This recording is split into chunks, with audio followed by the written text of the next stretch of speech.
behind your pride. Pull the thorn from the burning pain in your side.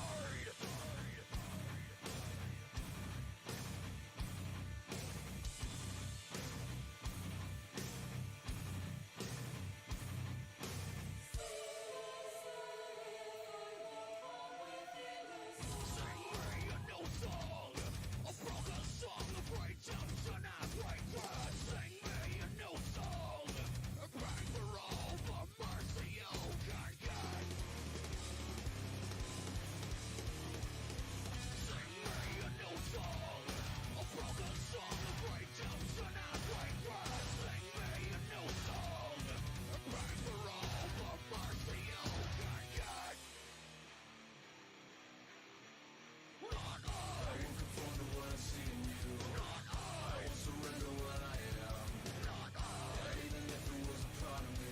Not I. I'll never be that way again. Not I. I won't conform to what I see in you. Not I. I won't surrender what I am. Not I. Even if it was a part of me. Not I. I'll never be that way again.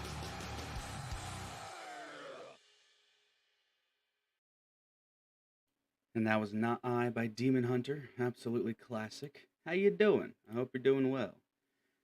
We're going to go ahead and put on some music because today I'm not doing anything super political. I'm not doing anything super insane. I am actually going to work. I'm actually going to work on my story. I'm going to work on my story a little bit. And it's going to be very difficult to describe sometimes, simply because of the fact that I'm very into it, you know, and it's very. I'll try to explain it as I go through, but it's not popping up right now. What the? Oh, is it that? Hey, I'll remove. Yes. No. Really? Ah, come on, man. There we go. I was about to say, I already started late today, and I was about to just not do it, but no, I gotta do it. I gotta do it. It's important. It's important. It is important. Okay, alright. So here we are. So far I am working on the server, right? Basically what I want to do is I want to get everything put together before I publicize it, so that I can have not only it be like a community for people, but also have it be like an encyclopedia, you know, just have it be kind of like, for example, you have the mythology of the Udal people, the Udal culture, you know, because at the end of the day, I do want to make this a real thing. I want to be able to give some people something to like connect to, and I want to have it be as focused on Jesus as possible. But at the end of the day, we're all more than just Jesus followers. That's the most important part. But we like, we like pork rinds and root beer. That's me. I don't know. I don't know about y'all, but that's what I like. But you know what I'm saying? Like, there's more to humans than just following Jesus. That is the most important part. But there's more to humans than that. So I kind of wanted to make this right here that is, what do you call it? Kind of it takes Christianity and it does what Islam does, kind of, which is crazy because I fucking despise Islam, but I actually kind of like how it does this, where it takes its religion and it's not just you follow Muhammad, you follow Allah, and then do whatever else. No, it like has a prescription for every single thing, culturally, politically, religiously, and I want something like that for Christianity, because why are we not living like that? I understand that in the Bible it doesn't say, hey, support the Republicans, and I'm not saying that's what we should do. But what I am saying is that every value system that we find in the Bible, it has to be applicable to modern politics and modern culture. We have to apply it. We can't just, and we do. I'm not sitting here and saying that I'm doing anything revolutionary. I'm doing something that needs to be done in the sense of the West will fall if the Udals don't exist. No, of course not. I just want to bring an alternative, and I want to do it as strong as possible and do it with as much faith as possible, you know? I don't know.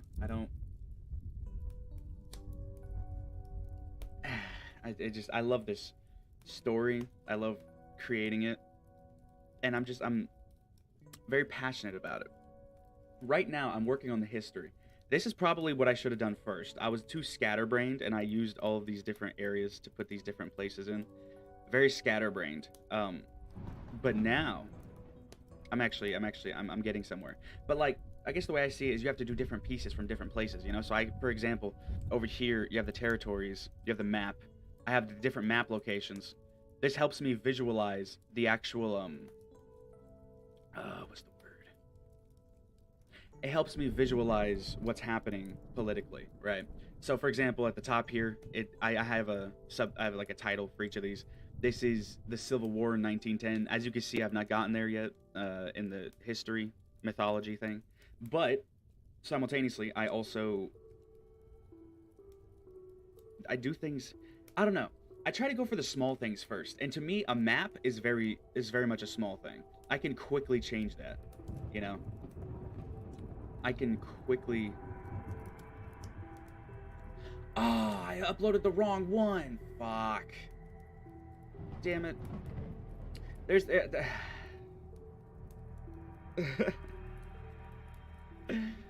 I need to fix that later. Fuck.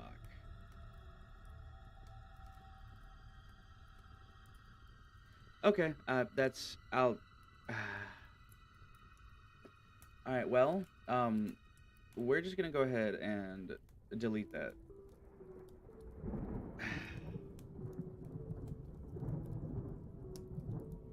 I'll come back to it. I'll look at it and I'll wonder why it's the only one who's like that, especially when it's the... Okay, yeah. Okay, alright. So we're gonna go back here. Just as like... So this is the history of the stuff so far, right? I have it written down here. I don't know if I should read it. That's a lot to read. Like, read out. But also, I don't know. Maybe I should. No, I'll wait. You can pause it and read it if you want to. But... I'll wait to, like, describe it and send it out there, you know? Influence of Germany and Islam began Stephen Sweeney Yurilyang, who chose to change the government on autocracy of the Muslim value system. Okay, one notable moment that solidified the totalitarianism of Reeve and sent Yurilyang into a deep... Okay, no. And sent... the people of Yurilyang, the people of Yurilyang, sent the people of Yurilyang into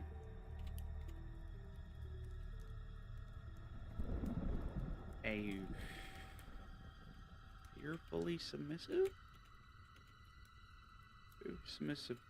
culture for decades.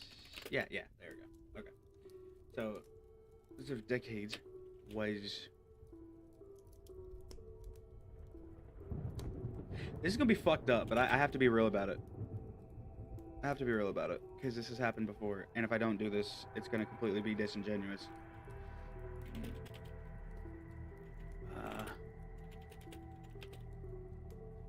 So, one notable moment that solidified the totalitarianism of Reeve and sent the people of Yurilyang into a fearfully submissive culture for decades was the rape of a woman named...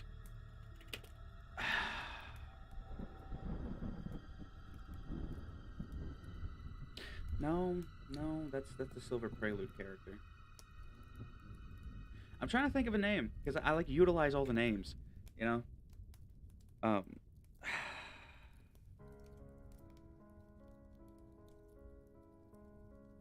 Cleda. Yeah, named... Cleda. I know Kalar is a real name, but like I said, I utilize... You have to like add a Y in there somewhere, and you have to add a few extra syllables that have no business being there. That's utilism right there. No, I'm joking. I'm trying to... Cleda...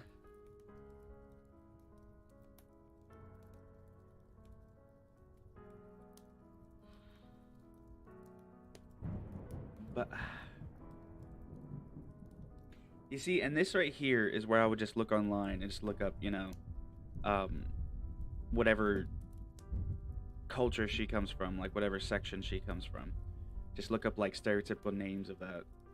But I can't think of anything right now. So I might just very well have to do that. So let me come over here and look at this real quick. So, ich bin der Kaiser. I don't know. I love it, man.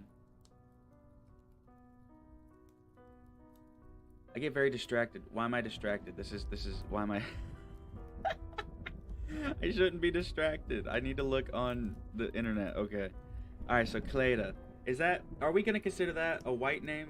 Are we gonna consider that Cleda? It could be anything, really.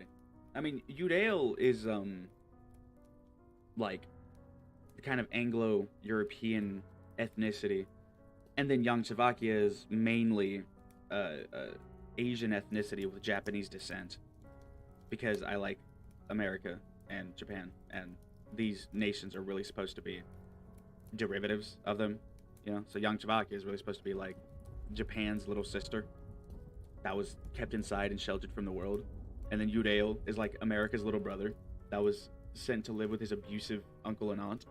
He's just had enough of it. He's just, I'm done. We're done with this shit. That's what feudalism really is supposed to be. I love that joke where it's like feudalism, like a feudal. The movement in and of itself is America's little brother that got sent to live with an abusive aunt and uncle. And we're old enough to fight back now, and we're tired of this shit. We're done with it, okay? We're not dealing with this shit no more. It's kind of like, what was his name? How do I forget his name? The Estonian assassin that's on Kill Tony. I forget his name. But the Estonian comedian that's on Kill Tony is great. He made this joke where it's like America is, when there's a divorce, America went to go live with dad, Canada went to go live with mom. And then the Udals went to go live with the abusive uncle and aunt. And like all three of these things together. It's insane. And who are their abusive uncle and aunts? Germany and Austria-Hungary. No, I'm an Austrian fanatic, okay? I'm a stan about that. I don't know everything. I don't know every single little detail. But it's just, you know, my historical countries, one of my favorites is probably Austria or Germany. You know, I just studied a lot of history about those. And again, I don't know every single detail. You could probably catch me on something that I don't know. But also, it is what it is. And I'm getting sidetracked again. Okay, Cleda. What kind of last name are we going to go for that? Cleda.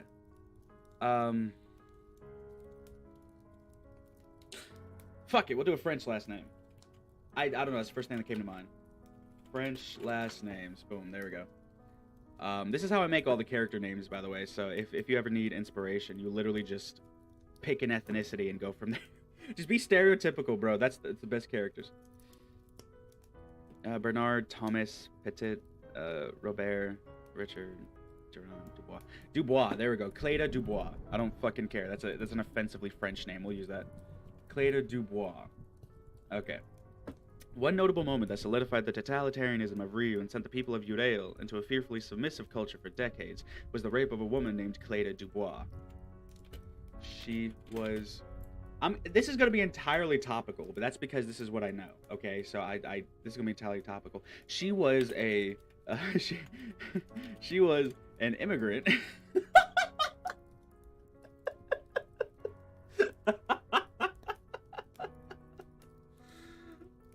Dude, I fucking...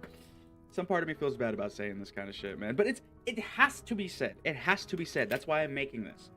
That's why I'm making this, is because we need something. Like art and stories, when they represent real life and bring... what's the word? Attention. When they bring attention to real problems, that is the most effective use of art. That's why I love Quiet on the Western Front, the original 1930s movie, I think it was? 1920s, 1930s? The original movie there is because it brought such attention to the horrors of the First World War. And just something about that art that brings up real problems, I just really respect. And I like having that in art, you know? She was an immigrant who came over right before... Wait, okay. Was in 18... What time was it? So he came to power in 1865. Okay, we'll say I average out the Kaiser. They're not Kaisers yet. They don't become a Kaiser until like the 1900s, 18 something. Um, but 1865. So all the leaders, I just assume they're in their 20s when they take power. So when they lead for 60, 70 years, you know, it kind of makes sense to me. Um, so he takes power in 65. We'll say he's 22. By the time 1899 rolls around, that is whenever the first book that I'm writing is going to come into play. It's called The Silver Prelude, and that's kind of where the story begins with the Boxer Rebellion in 1899.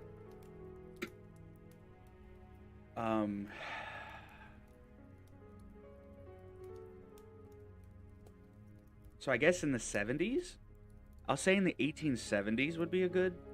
No, 1880s. 1881. 1881. I think that's a good year. Because, think about it. We go from 65, and he's 22. You just add 22s at 2 years, that's 85. Then you add 14 years. And that puts you into 99, which is the Boxer Rebellion. Which is why I purposefully stopped the number at 1899. We'll do 1885. That sounds like a good number. 20 years after he comes into power. Okay, you know what? 21 is everywhere in this damn thing, so we're gonna do 1886. 21 years after he becomes into power. I don't know what it is about the number 21, 7, all the multiples of the number 7, the number 21 specifically. I was born on January 21st, 2001. You can't tell me this shit isn't designed to be my number, okay? And I don't mean like nobody else can use a number. I just mean like I feel like everybody has that kind of stuff connected to them. And my number connected to me is 21. I'm telling you, dude. It is insane how this shit happens. My cords! Why are you so much of a troglodyte, man? Stop. Cease. Halt. Stop! Come on, man. Alright, it's not so bad. It's not so bad. I'm fucking making jokes. Okay. back to the serious shit. Serious shit's kind of whack. It's kind of weird. Okay, all right. One notable moment that solidified the totalitarianism of Ryu and sent the people of Yurilyang into a fearfully submissive culture for decades was in 1886, the rape of a woman.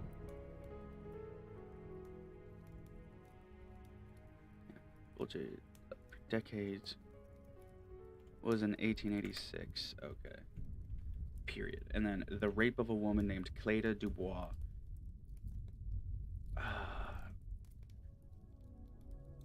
Hang on. So was in 1886 with? Yeah. One notable moment that solidified the totalitarianism of Ryu and sent the people of Yurilyang into a fearfully submissive culture for decades was in 1886 with the rape of a woman named Cleda Dubois. She was an immigrant who came over right... Okay. So this happened in 86, 21 years. She could have came over when she was 18, 19, you know, like right before Ryu came into power. She was a French immigrant who came over right before Ryu came into power. She became a... Okay, all right. So, back up. She assimilated into the culture quite well and was recognized as a Yasuda turned Yuril. She ran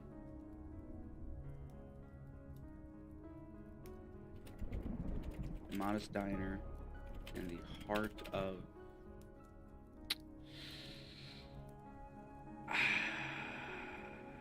what city?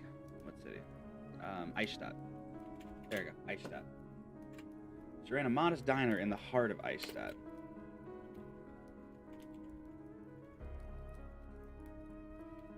on August 17th, 1886. The results of the again, it's gonna be topical as fuck. Islamification of Judea. It came to fruition.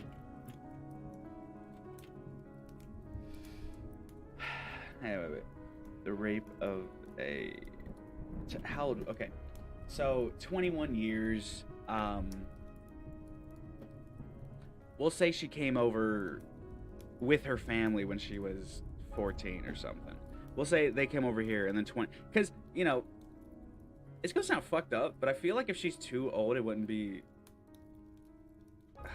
believable, I guess? I don't know. This is just the things I'm thinking about, and I'm thinking out loud, and I would rather people be like, how dare you say that, than sit here and not make a better decision for my story, you know what I'm saying? Because, I mean, at the end of the day, if I'm going to bring up real shit, let's think about it. Who are the rapists targeting? Are they targeting 30-year-old women or the fucking, you know, more beautiful, fertile 18-year-old women, 19-year-old women? And then if they're even doubly fucked up, below 18, you know what I'm saying? Like, dude, these are just questions that in comments that I want to bring up. And you can hate me for it. It bums me out if people hate me for that. But I also understand that it comes with the territory. So, it is what it is, man. I'm not trying to justify rape. It's just something that happens, and we should do our best to mitigate it as much as possible, because we can never truly get rid of evil. That's actually a part of the Udall doctrine. You can never truly eradicate evil from this world. You can only mitigate it. So everything possible to mitigate evil in the world has to be done. So, like, giving, you know, defenseless women firearms training and a gun. You know, you give them that, boom, you're going to really mitigate the rapes. Again, you're not going to get rid of it because something can happen somewhere. At the end of the day, though, you do those things to try to mitigate evil, you know? What you do to try to mitigate crime as far as, like, stealing from businesses. Okay, well, you put armed guards there, and you create a culture in which stealing is frowned upon, you know? Shame is a real big thing. Sometimes you don't even need guns and weapons. Of course, I still would prefer everybody to be packing. But sometimes you don't even need it. If you live in a civilization, in a society where everybody agrees on the same principles, that, like, hey, we shouldn't steal, we shouldn't rape, we shouldn't be pedophiles, you know? As long as everybody agrees on those same principles, you can have a high trust society. I want Yurilyang to work in a low trust society, you know what I'm saying? Because I'm not saying that we should treat every single civilian as a terrorist, but what I am saying is that you need to treat, it's kind of like with the airport. I'm sorry, let me figure out how to phrase this. I was in one of those Twitter spaces talking to a bunch of people, and there were a couple Jews in there, and they were speaking of the heightened security going, like, into and out of Gaza, Israel, etc. And claiming how there's people who are sitting there saying, oh, this is racist, how dare they do it, when the only thing is that they're privileged of being in the first world doesn't allow them to understand what trying to stop invaders from terrorizing your people is like. But that's besides the point. I agree with that, and I feel like that should be everywhere, you know? Like I understand the value of a high trust society, but I want to make this ideology, this, you know, prescription of things to do in a society, in my personal opinion, it needs to work even if you have a low trust society where, like, going outside is a danger, you know what I'm saying? That's where I want Yurilyang to work. From there all the way up to, you know, hey, you can leave your valuables on a bench for 3 days and come back and it's still there, like Japan or something, because Japan is I love Japan. I love Japan so much. I want a Japanese wife one day. I do. Okay? That's another reason I can't be a white supremacist, okay? Because Japanese women are far too fucking beautiful for me, okay? Woo! That yellow fever. No, I'm saying. No. About to make that shit yellow and white like buttered popcorn. No, I'm saying.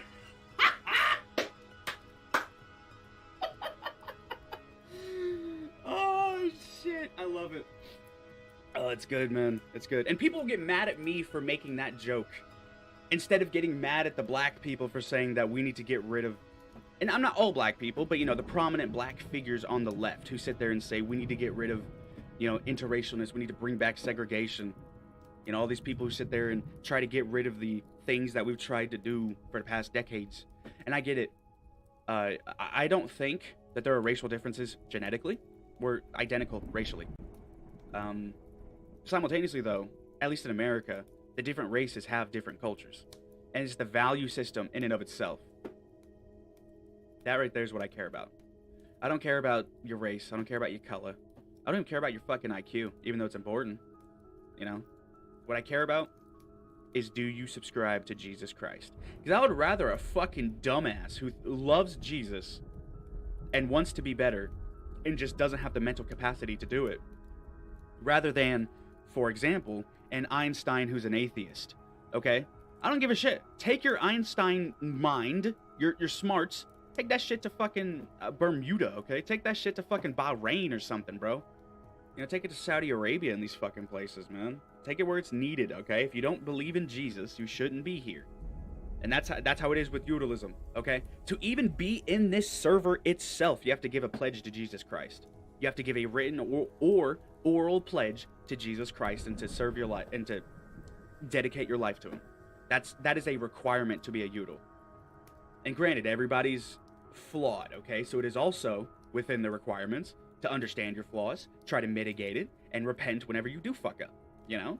It takes human nature, and it tries to make the best that it can, even with all the issues that we have, you know?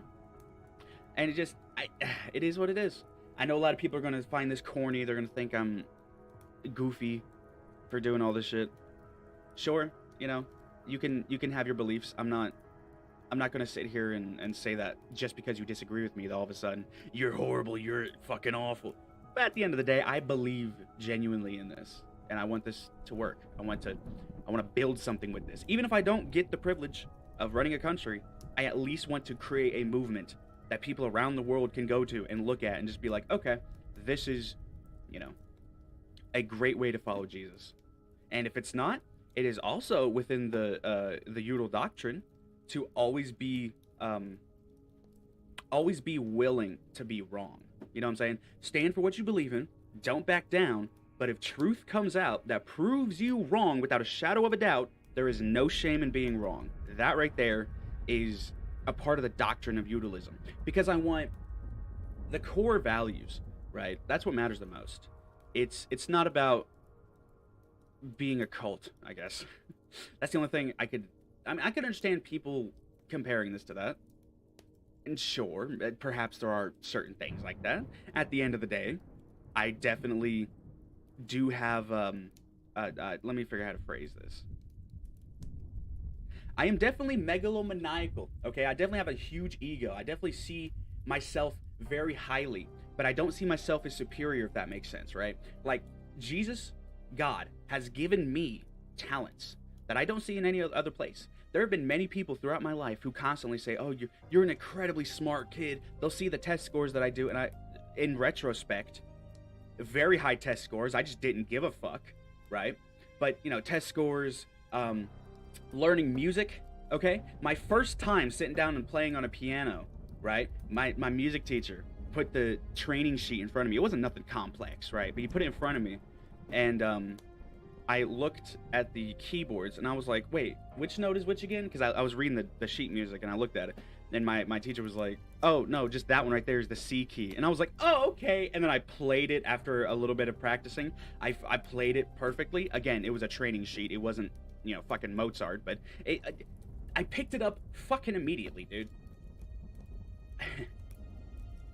You know, and it's not just music. It's not just academics. It's interacting with other people. You know, I don't know. I've always had these gifts, and I've always felt a responsibility to use these gifts to help other people. And I guess that's what this is. You know, a responsibility to use my gifts mixed with my interests and my hobbies, passions, use that and combine that into something that people can come towards and look for and make not only their own, as in like something that they can adopt. And if, for example, when people sit there and say, oh, I'm a Muslim and this is what we follow, you know, people say they're a Christian and that's what they follow. There's nothing wrong with that. Follow Jesus. That is my one. The only thing I'm doing with Yurilyang is I want it to be, you take being a Christian and then you add, not in the sense of, you know, like replacing the Bible's words or trying to twist the Bible's words. No, you take being a Christian, you put that in the top slot and seal it off to where it's still visible. You can still see it, but I mean like protect it from the political, the cultural, the gender, the geopolitical, I guess, like the mixing of everything else that it means to be human. You take the love and following of Jesus as number one top priority, and you don't what's it called, you don't like fuck with that, you know what I'm saying? Jesus is top priority, and if you have to sacrifice something to please Jesus, so fucking be it, you know? Sometimes you have to do that. Simultaneously, I also think that with how strong and stringent and pervasive Islam is, right?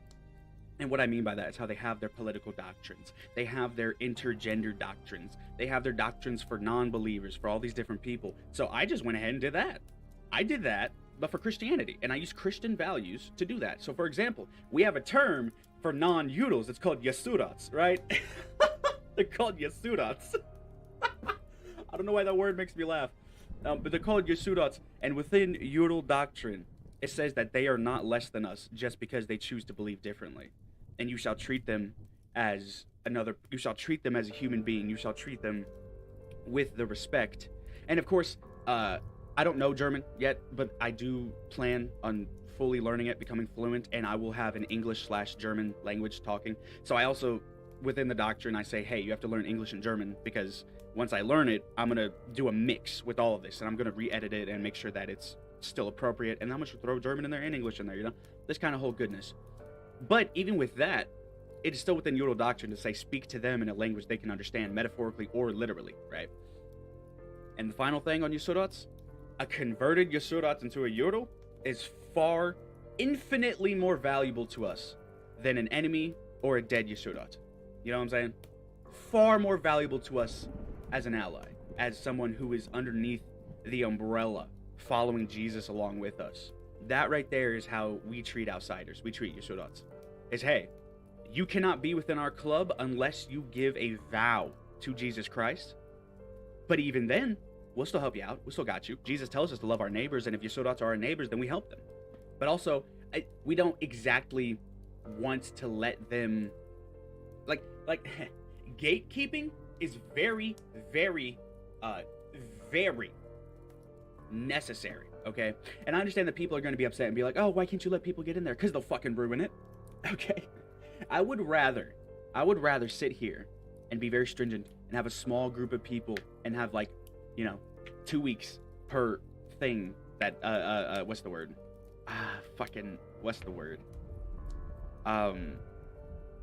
Approval. That's what it is. Approving of, like, an application to become a Udal, right? I would rather have that for 2 weeks than have it just be open forum and all of a sudden it gets infested by people who don't care about Udalism. You know? That's my main thing, really. Is just Udalism. It's my thing. I love it. The only thing I love more than it is Jesus. But at the end of the day, I am protecting this shit, even if it's just a few of my friends, right? Even if it's just a few people who come in here and they want to deal with this, and I make a story and I just make enough to sustain, no extra. I'm fine with that. I'm fine with that. But to me, it's about the principle and the value. It's not about, hey, let's just make this so we can get people to come in here so I can feel good about myself. There's definitely an element of that. I'm not going to lie to you. I'm not going to lie to you, but that's not the main goal, you know?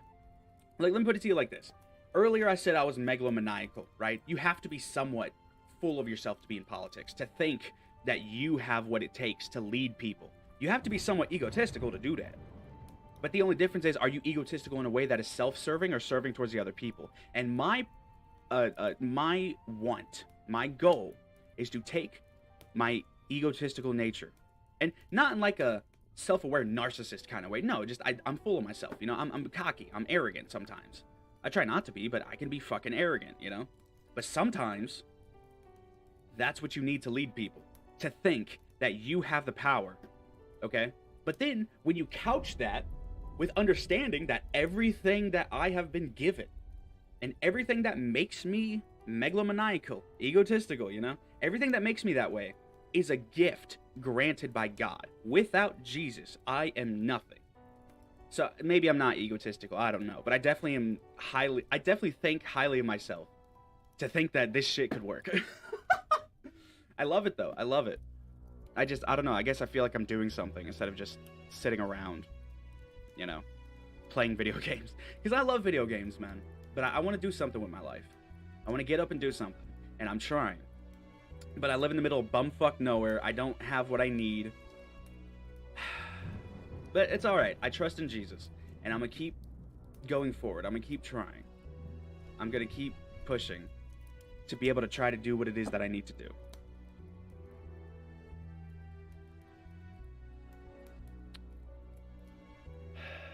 And I mean, hey, people can think what they want. People can think what they want. I know where I stand. Jesus knows where I stand. And the full context of everything that I am is on stream for people to see, you know? I hide nothing. There is nothing I'm hiding. That's a lie. No, obviously everybody has some kind of secrets. But if you're going to talk about being a racist or being a sexist or something, shut the fuck up, man. Anybody who unironically says that shit doesn't know what the fuck they're talking about. Whenever they reference somebody who's doing what I'm doing. Because there's no racism here, okay? Yasurots, they can be of any race. A Yuril can be of any race. It doesn't matter. That is not racist, okay? That is ideologically driven. That is ideologically discriminatory, okay? And that is 100% okay. If anybody tells you that you can't discriminate based on ideology, it's fucking stupid. You know? Or they support an evil ideology that they want you to not discriminate against so that they can have it instituted into the government. You know what I'm saying? They want this shit. And that's the only reason. It's the only reason I care about this shit so much. You know, what if we just didn't have an age? I feel like that's good ambiguity if you don't have an age for the woman. Because I was gonna do the woman, but I feel like I feel like if we were to set an age there, it would. I don't know. I like having things being left open-ended sometimes. It's like at the beginning, right here. The beginning is the same. How God created the heavens and the earth and all of these things. But in the Yuril mythology, okay, specifically within the Yuril mythology, Jesus created 21 dimensions this time instead of just the one that we live in now, which I'm still convinced we're singular dimensional. I don't think monodimensional. I don't think there's multiple dimensions, but you know, if evidence comes out to prove that wrong, then I'm wrong, I guess. I guess. But in this mythology, God created 21 separate dimensions. So he basically wanted to do the same things, but he had different tweaks. So for example, in our dimension, the Nazis lose, okay? But we'll say we're Dimension 1. In Dimension 2, the Nazis lose. But also the Soviet Union collapses. In Dimension 3, the Nazis lose. But Italy becomes the dominant fascist power and takes over half of Germany. You know what I'm saying? Like, it's the history is the same, but the small details are, like, different, you know? Like the things that happen are different with different tweaks. And I just went ahead and said, we never know why he decided to do this, because I feel like that ambiguity is great. And also for me to sit here and speak for God would be completely blasphemous. Unless I was convinced that in my mind, he sent some kind of message that I would have to, you know, give to the people or something, you know? And that's how I feel about Yurilism. I feel like God wants me to do this. And the way that I could tell that God does not want me to do this is if it doesn't work out. You know what I'm saying? Like if it's not successful, and say he wants me to just be like an HVAC guy, or he just wants me to work at, you know, a regular job, which I have no problem with. I just see it as I won't know until I try it. So I might as well come out here and try it. Build the story, build this, and then put the ideology out there, you know? And I could have made it all beforehand, and I could have done all this and then put it out there, but to me there's something I love so much about the authenticity of seeing it being built, you know? So that people 30 years from now, if it becomes a big thing, people can come back and just look at it and be like, oh, so that's where it came from. Granted, not the minutia, tiny details of how it was built, because at the end of the day, you cannot record everything in life, and that's fine.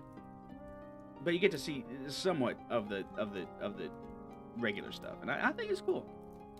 All right, back to the story. In the heart of Eichstatt, on August 17th, 1886, the results of Islamification of Judea came to fruition.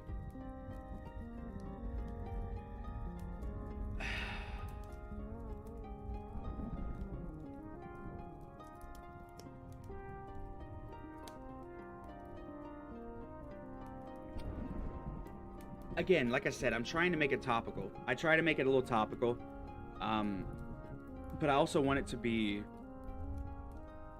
make sense for centuries, right? Like, I don't want it to just be a 2020s thing, a 2030s thing. I want people to look back on this, be able to look back on this 1,000 years from now and still have the things that the value system, I should say, the morals, they can still be applied 1,000 years from now or 1,000 years before, you know? That's kind of how I want to do this. So I don't feel like it'll be outdated when you talk about immigration, because that's always going to be a problem. Huh. Recognized as a Yasuda turned Yudel. She ran a modest diner in the heart of Eichstatt. On August 17th, 1886, the result of the Islamification of Yudel came to fruition. Ryu had instituted multiple waves of Muslim immigrants into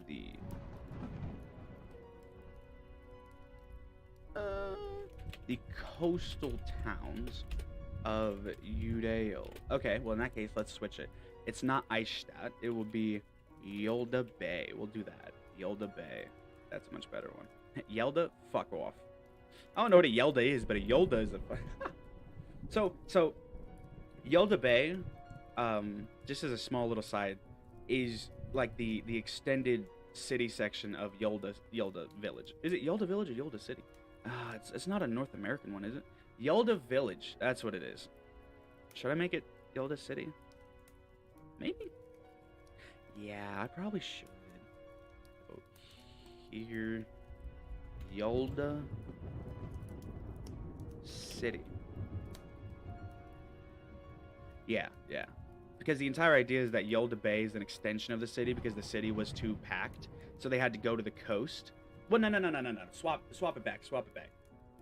The bay came first, and it was named Yolda Bay, and that area became too overpopulated. So they had to move further inland, and that's where Yolda City comes into play. Again, I'm making all this stuff up on the fly, and I'm trying to like solidify it. So this is the creation. So Yolda Bay, Yolda City. Okay. Heart of Yolda Bay.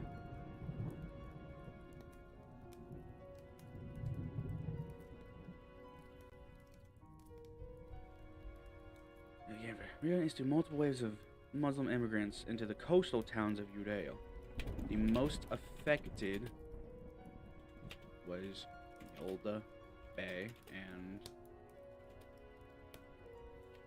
by extension, Yolda City.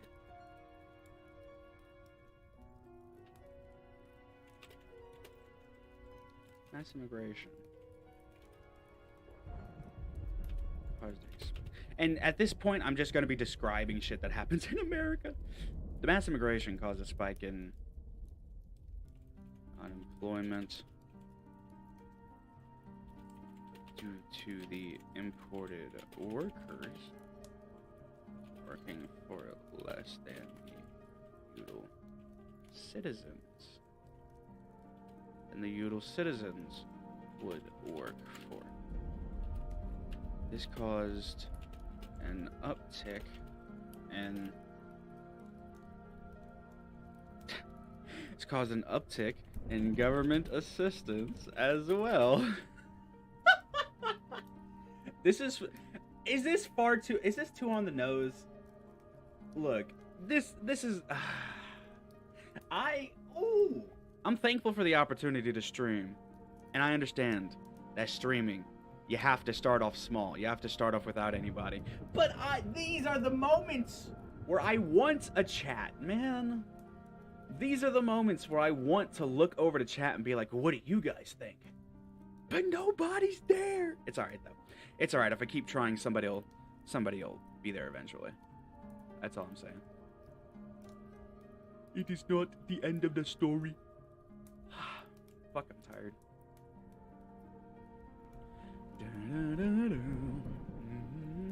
Okay. You know what? For now, I'll do it on the nose, and then if I change it later, I change it later. It is what it is. This caused an uptick in government assistance as well, straining the system and causing clogging of the flow of money. The constant failure of payments mixed with the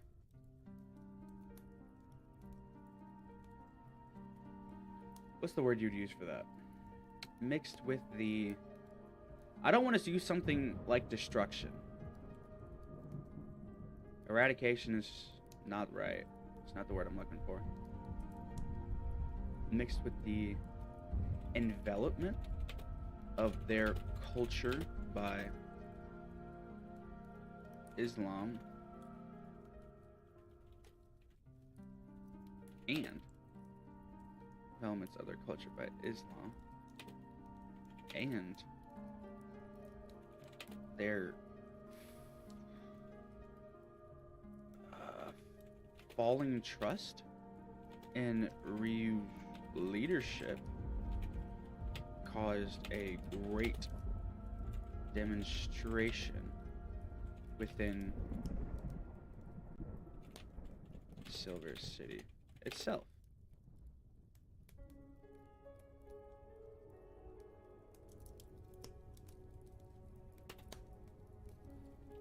On that day in August,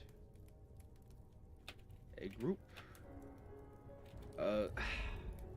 aha, yes, okay, narrative callbacks, this is what I love. Sorry, I had to stretch. A group of 3 million citizens gathered outside the Silver Bridge, which had just been built only a year prior, to protest the replacement of their culture and citizenry. Fucking okay. Citizenry. That's no. What the fuck? Citizenry. There we go. I don't know. Sometimes I just spell weird. I couldn't fucking tell you. Okay. So the Silver Bridge. A group of 3 million placement of theirs. Okay. So this protest was quickly met with counter protests and eventually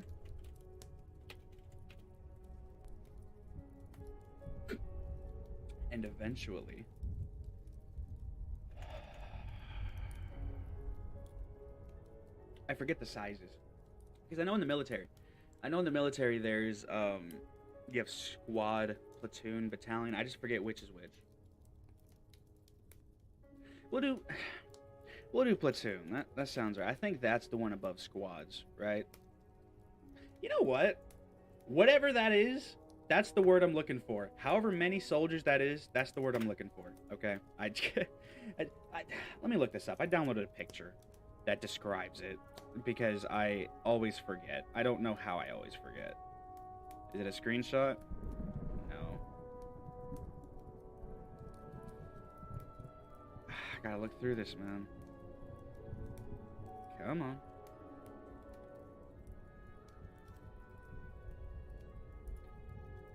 Nope, not there. Where the fuck is it? Is it here? Yeah, there we go. Okay. Yeah, so squad, platoon, company, battalion. Okay, so a squad is 6 to 10 soldiers. So a platoon would be 18 to 50. Okay. Sounds good. A company would be about... Okay. Now, granted, I am using U.S. Army measurements, but that's also because even if Yurilyang became a country, it would just essentially be, like I said earlier, America's little brother sent to live with abusive uncles and aunts. So it would essentially stay at the core of what America is. Freedom of expression, freedom of speech, the freedoms that Americans enjoy that have been gifted to us by God. That right there is what feudalism is, just with an absolute monarchy instead of a constitutional republic. And by the way, I don't hate the constitutional republic. I just believe that this is going to be required for the future. You know what I'm saying? Like, I genuinely believe that in the future, this is probably delusions of grandeur. I'm not going to lie. But I believe that the Udals are going to be consequential in the future, regardless of what happens. If I continue down this path, they're going to be consequential in the future, and I only pray to God that they will be consequential to goodness and to promote His will and to do what He wants, instead of just Nazis 2.0. Because I know it's easy to sit there and make that comparison. But I don't know. I'm trying everything in my power to make sure that I'm not just going to be another Hitler, okay? Like, that's not the goal here. This isn't party over anything else. No, this is something that is supposed to give people a way to follow God. I mean, granted, there are ways to follow God. So I guess you could consider this another denomination. It's just more in-depth than a denomination, I guess. I don't know. Like I said, I'm still trying to figure this shit out. So I feel like if I make the history, and my main thing, I want to talk to other people who are like more informed on this than I am, and get information from not only different sections, so like, you know, what the different denominations believe in, but also what would make an appropriate denomination that wouldn't blaspheme in the name of God. You know what I'm saying? Because creating something like this, if you're going to put it within the political world and put it out there, it is going to be under the highest scrutiny. And I guess that's what I want, you know? Because the only way you can get better is if people point out your flaws. You know what I'm saying? The only way you can get better is if your flaws are spoken out loud. Because you can acknowledge it. Spoken out loud by someone else, my bad. Because you can acknowledge it internally and even look in the mirror and tell yourself some stuff. But it doesn't mean the same unless somebody else says it. I genuinely believe that. I believe that in order for you to change, if you don't have the Constitution within yourself, then you will have to, what's the word? You will have to have somebody else tell you it. And, you know, at a certain point, if somebody's weak enough, you know. But let me put it to you like this, though. To me, I guess it's not about weak or strong, because you can have a strong man who fixes stuff himself, or a weak man who fixes nothing, even with 1 million people helping him. It's less about... It's just about wanting to change, you know? And I guess it's less about strength and less about who's telling you it. And it's more about a want to change. And that want to change has to come with radicalization, you know? That's the reason I'm doing this. It's because of the fact that I just kind of sat around and I was like, hey, I'll work a regular old, you know, Hardee's job or whatever. I'll do this and that. I'll work at McDonald's, Shell, whatever it is. I'll work at these things, and I'll play my video games. It's fucking over, man. I'll smoke some weed. It's okay. And then Charlie got killed. And I know it's cliche. It is entirely cliche at this point to say that, oh, I started speaking up because Charlie was killed. But I think, in my personal opinion, cliches are necessary. And they are required. Okay? Because they exist as a rule. It's the same thing with stereotypes. Okay? Cliches and stereotypes. You know, okay, at this point, they need to exist. I don't fucking care, you know. Cliches and stereotypes exist for a reason because it's true.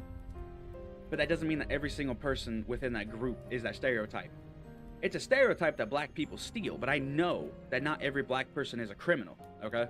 So, stuff like that. So I guess when I say it's cliche for me to say I started this because Charlie died, well, fucking, if y'all wouldn't have shot him, this wouldn't be a thing, you know? So it'll be funny if this kicks off 30 years from now. Be like, oh, what made you want to start this? The left. The assassination of Charlie Kirk. I'm not laughing about the killing. I find it funny that even if it's not me, there's thousands and millions of people around the world who have stood up now because of this. And the left has sealed their own tomb with this shit. You killed Charlie Kirk. We no longer fucking care what you or anybody adjacent to you has to say. That's why Jake Lang, he comes in here and he talks about, we need to preserve the white race. I agree with that. Not because I think that we're better than anybody else, but because of the fact that I don't want anybody to be exterminated. Okay? And that's what fucking left wants. It's anti-white, and they want white people to be gone. But at the end of the day, I'm not racist. I know I'm not racist. I love people who are not white. Simultaneously, I now take pride in my whiteness. Everybody else is allowed to take pride in their shit. And if you were to ask me normally, right? If you were to just ask me normally about what it is that you believe, I would say, well, I believe that, not any race should be, not any race should be singled out over another. But if we're in the culture where the left wants to constantly make things about race, I'll make it about race. But I'm not going to sit here and play their game and say, oh, we're so much better than black people. Or, oh, those poor black people, they need handouts from white people, which is some of the most racist shit I've ever heard. They're racists with guilty consciences. Quote Tim Pool on that. He's the one who said that. He's the one who I first heard say that. The left, these white guilt people, are racists with guilty consciences. So that's why I can't jive with that. The fuck am I? First off, I'm not racist. And second off, the fuck do I gotta apologize for being born a certain skin color, man? It's ridiculous, and I fucking hate it. But it is what it is. Alright, let me see.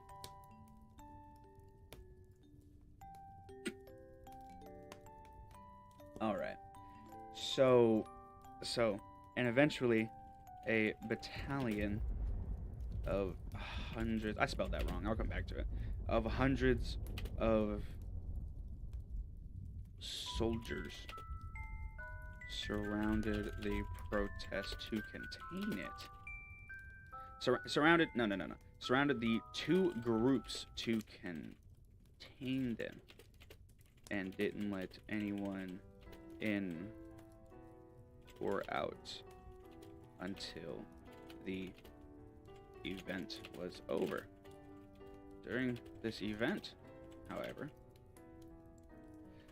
Cleda Dubois was near the steps of the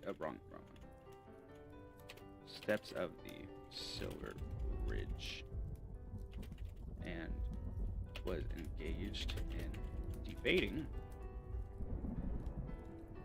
a Muslim and another Muslim approached her from behind. Very quickly, she was accosted to the ground, pointed by the assailant. The group of Now, I'm not going to be graphic, okay? I'm not going to describe anything. The details surrounding it. That's the most important part. So, the group of protesters noticed this when Cleda screamed out in terror, and they implored these soldiers to stop it. When they didn't, protesters tried to stop the rape, because I'm tired of people calling it assault, sexual assault, SA, grape. No, it's rape. I get that it's for the fucking algorithm or something, but when I'm fucking, I hate it. Unaliving. Fuck you. Kill.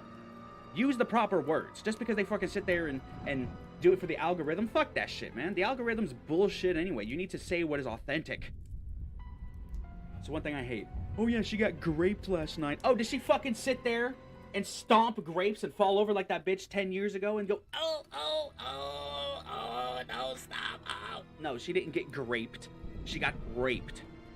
Fucking bothers me to no end, bro. And I'm sorry, I know it's for the algorithm and I know it's for the censoring so you can actually reach people. But fuck it, man. When you say that shit and people don't know what you're talking about, you know, they'd be like, oh, what's SA? What's in... Use the proper terms, please.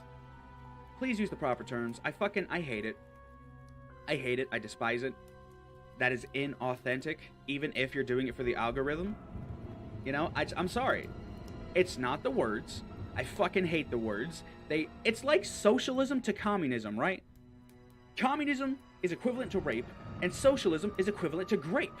Okay? It's that fucking simple.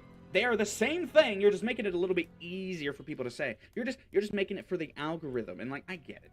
I get it. I'm not gonna get mad at people for gaming the system to try to reach people.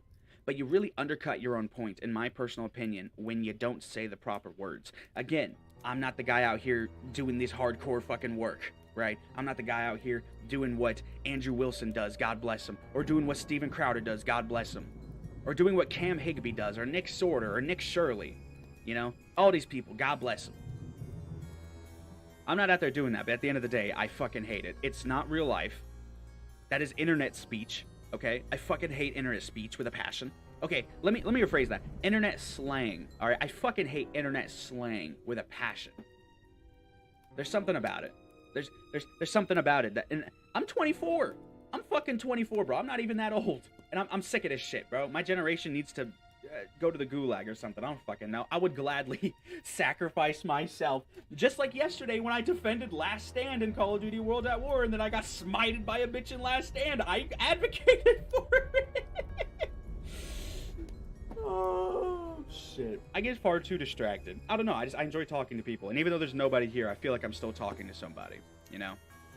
And it'd be cool if there was chat and somebody could just message and be like, oh well, you know, rape is a stupid word, and then we could have a discussion or something. I don't know. But it's all right. It's all right. You just keep trying. You keep going. It is what it is. When they didn't, protesters tried to stop the rape, and they were halted in doing so. When they tried to push through, the soldiers unloaded into the crowd, and they quickly dispersed behind some nearby. It's not a mountain, but it's not a rock either. It's like mini. Quickly dispersed behind nearby. It's not hills either. Fuck, what is the word for that? It's not a rock, it's not a mountain, it's not a hill, and yet it fits all three. Okay, you know, nearby, okay, for lack of a better term, very, very small mountains. I'll have to figure out how to describe that later. Behind nearby, very, very small mountains. That close enough to the steps that when Qaeda was violated, the surviving protesters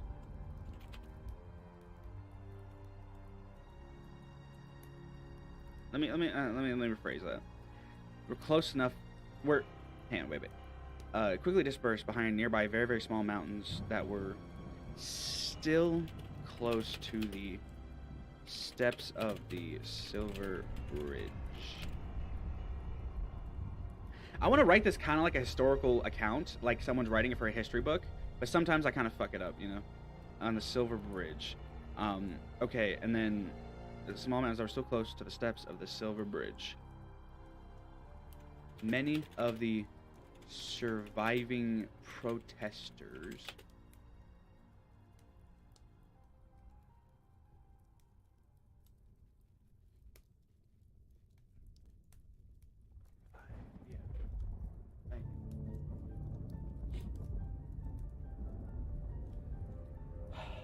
Many of the surviving protesters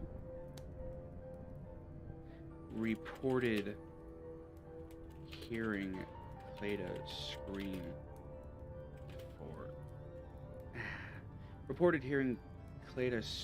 for help for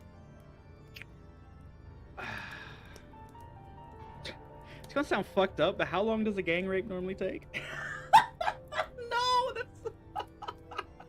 that's so fucked up. No. Why? No. Okay. Lord forgive me for that one. Fucking just ask the question. How long does? That's fucked up. Okay. I have to do some backwards science to make sure I'm not Googling some fucked up shit. Okay. So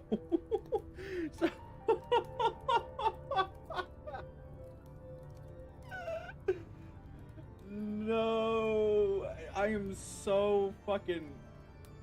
I am mad at myself for saying that, but that's some funny shit. Not the gang rape itself, but just having to ask that question. All right, we're gonna.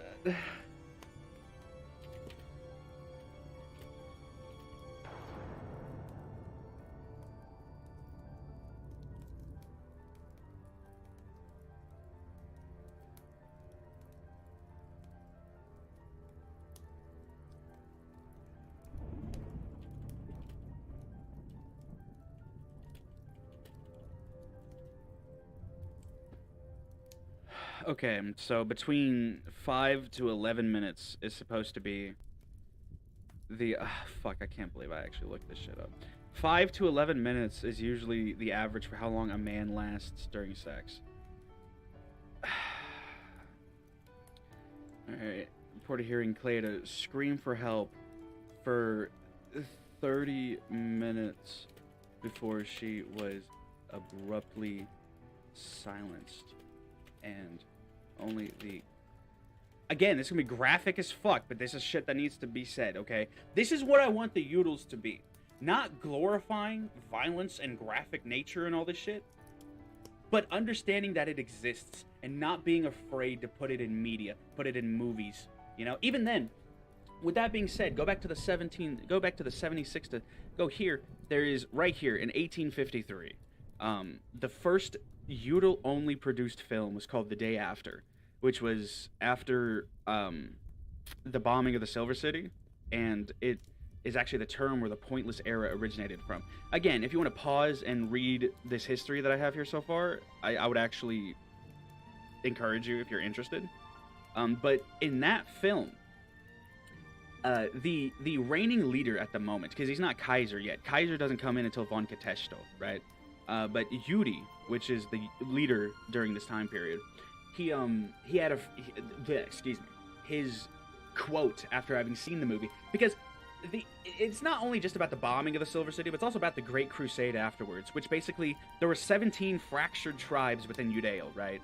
So Yuri had to sit there, and the only territory he had left was the destroyed city and a surrounding empty tundra with 5 million people to feed. So he had to try to fix that, build it back up, and by the end of it, there's only about 1 million people. It's up here, right? Yeah.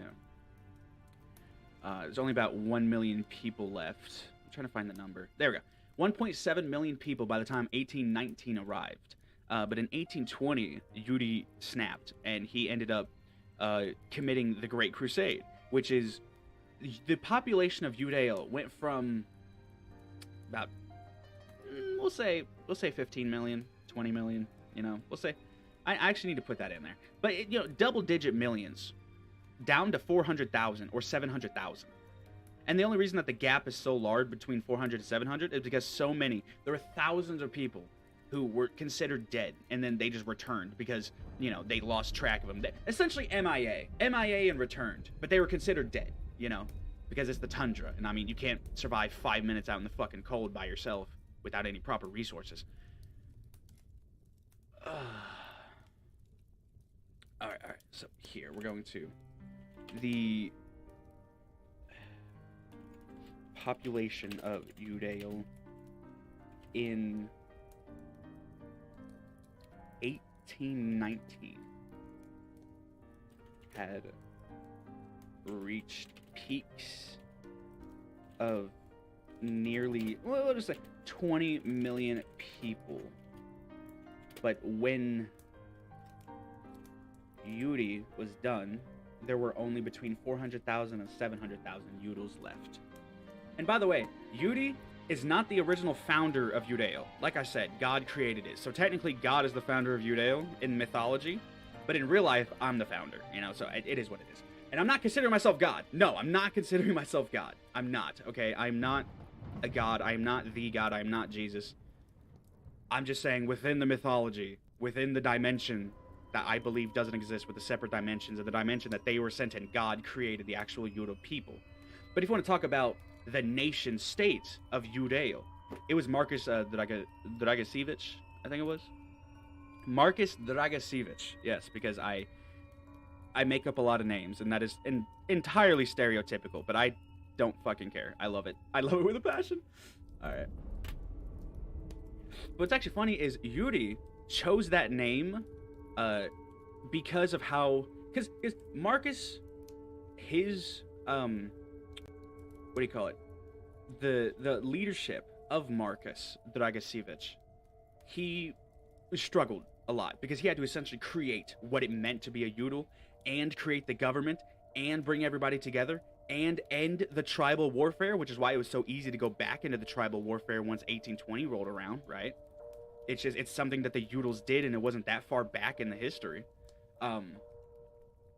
But basically, Marcus created all of that, and he was very authentic, very honest, very open, and saying, hey, we're struggling to do this because nobody's ever done this before in these areas, so we just need, patience and to work through it.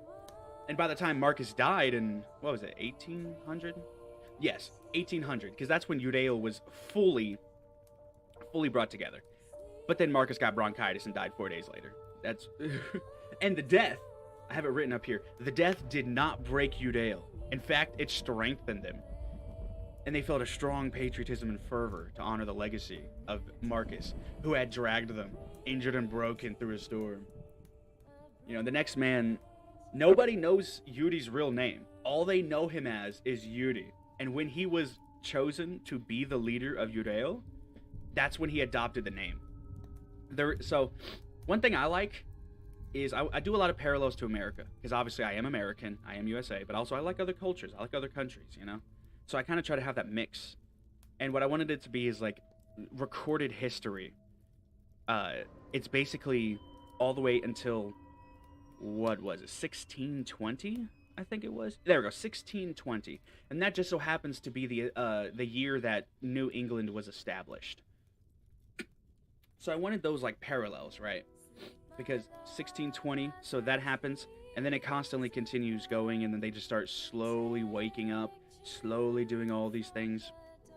And then once the Declaration of Independence came about, that's when the Udal people decided to come into geopolitics and the world stage and stop being so isolationist. I need to awoke the millions of years of silence. There we go. So basically, once that happens, the Udal people become active again. Only the heirlooms and sensitive documents were kept. But the most important part is all of the silence that they had was broken by a single visit to New England, to Boston. And to the ambassador of the Udals, Marcus Dragasevich, he says, With the establishment of such a moral system, governed by a moral people, aided by a moral documentation, there is surely a great evil that will rise within the world. The future will be defined by the Euro-American coalition. And I put that in there on purpose. And I'm convinced. I'm convinced. You might be calling me delusional. That's fine. I'd rather be delusional and try something than just sit around and do nothing. You know what I'm saying? But, Marcus Dragisevich, he is essentially the person who created, in the mythology, the person who created what we know as Yurilyang today. But it originated as Uriel. You know? Ever so gently, hear my voice. Ever so softly, feel my touch. Always so tenderly, I want. So go to sleep, my love.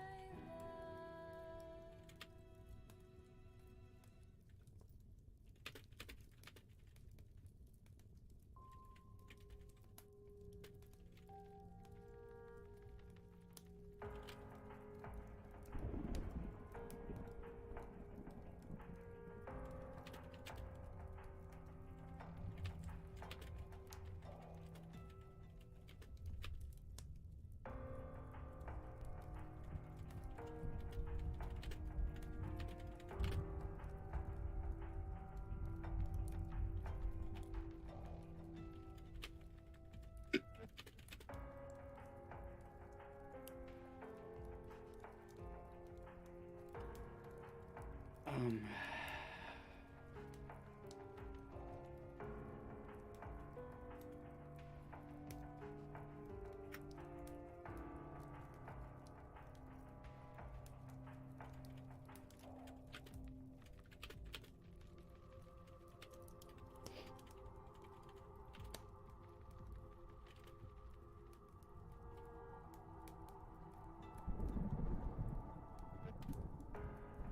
all right. So August 17th, was it? Yep, August 17th, 1886. That right there is when the true evil of Ryu von Getesto is laid bare for the world to see. And this is going to lead into Silver Prelude, as I said earlier, because that book starts in 1899. So I'm trying to, so there's a 13-year gap. I'm trying to think, is there anything, because this isn't supposed to be a year-by-year, maybe in the future, it'll be a year-by-year thing, where I could just, like, put different, and I'll have people do it with me, and we could just, like, brainstorm that. But right now, I'm just trying to get, like, general bullet points, and I'm trying to make it to where we have a chronology of that until the modern day. You know what I'm saying?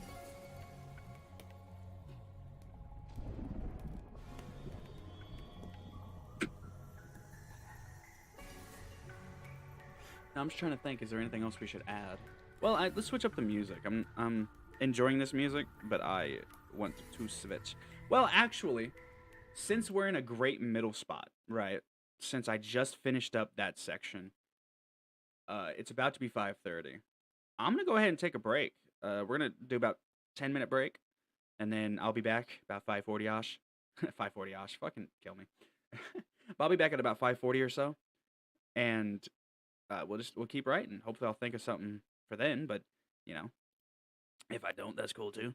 It's alright, nosy. All right, we're gonna go ahead and go. It is amazing that people have told me to my face that I'm funny. I appreciate those people lying to save my feelings. Oh man, it is what it is though. I'll be back.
Welcome back. Welcome back. How you doing? How you doing? All right. I got me some root beer. Turn that down to 5. It still feels too loud. Turn that down to 3. There we go. Yeah, we are back. We have returned. And I don't know where to go from here. I genuinely... writer's block. Writer's block! This sucks. You see, but this is what I would normally do. If I get writer's block, I would hop back and forth and just kind of... But I feel like that's not appropriate. Okay, alright, so 1886. That was the last event.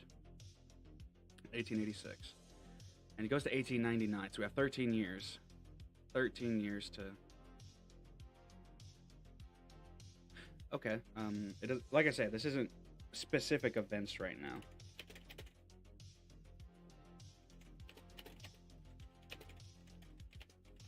Over the course of the next 13 years.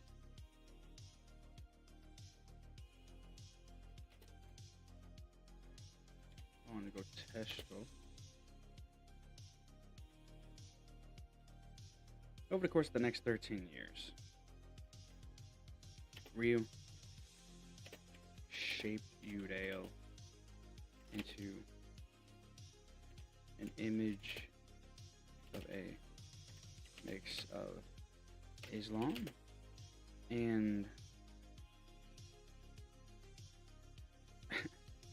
do we want to make Yurilyang the progenitor of fascism in this universe? I kind of do. That'd be very interesting. The purveyors of fascism are the very people who fight fascism in the next century. Yeah! Oh shit, yeah. Okay, we're getting somewhere.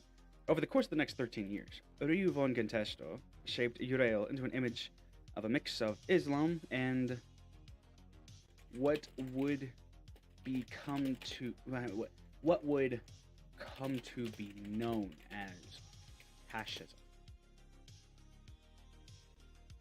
He ruled with no quarter and demanded loyalty from the people. Yeah, I don't have much else to say. I really don't have much else to say. There aren't any like big events. You know, after the rape of Cleda, they just kind of became pacified. You know, and then it takes Elijah Vanderbilt to come in from middle of bumfuck nowhere to help young Czechoslovakia rise up and reunite Yurilyang. That kind of great shit, you know what I'm saying? Okay, over the course of the next 13 years, Ryu von Contesto shaped Yurilyang into an image of mix of Islam will become known as fascism. He ruled with no quarter and demanded loyalty from the people. This created a pacifist and submissive Ural population that was ultimately ruled by the Muslim population.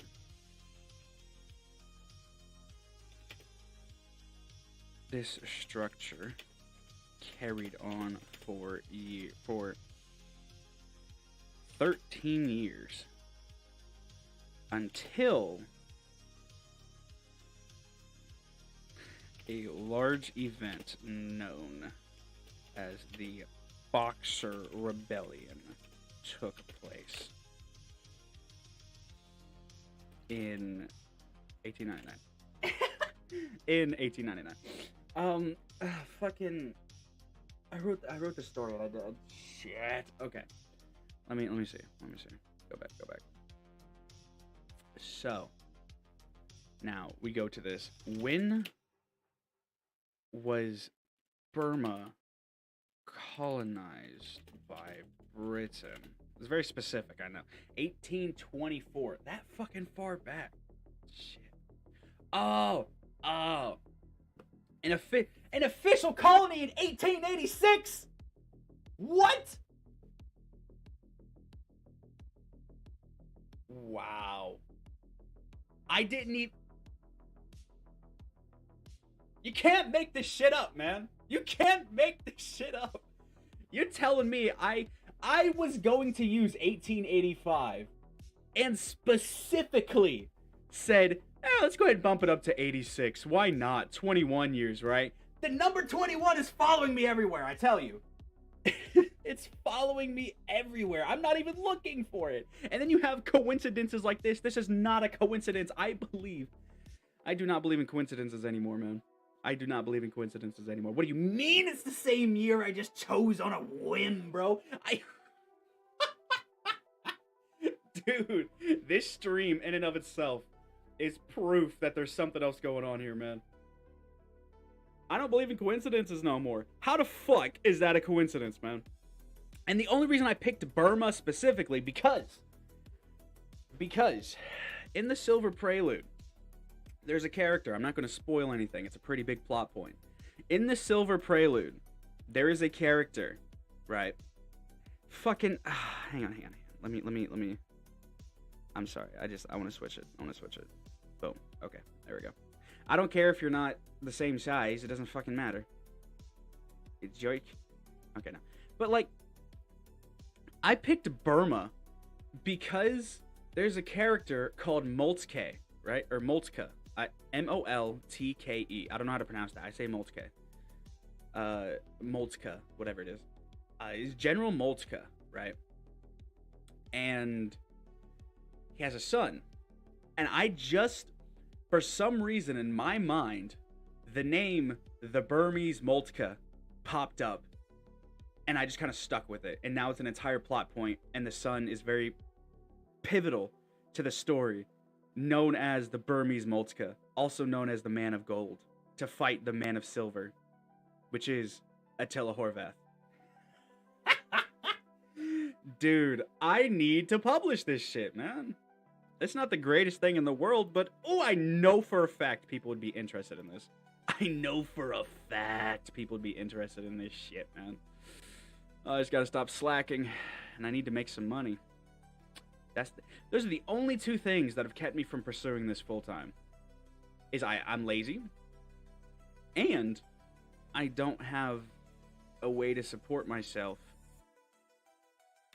currently. Because yes, I am unemployed, but that's also it was just a shitty situation. I had to cross state lines to move back home, and there's a lot going on, man. I left important documents back at my mom's place, and I can't fucking, I tried. Trust me, I tried.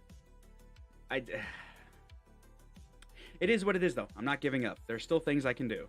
And while I'm waiting for the opportunity to arise that I can go back down to mobs, because, I can't just jump up and go back down there. We are very fucking poor. We are very broke. We don't have much. But I can do shit like this. I have the internet, excuse me. I have the internet. I have ideas. And I have time. So. At the end of the day, I'm good.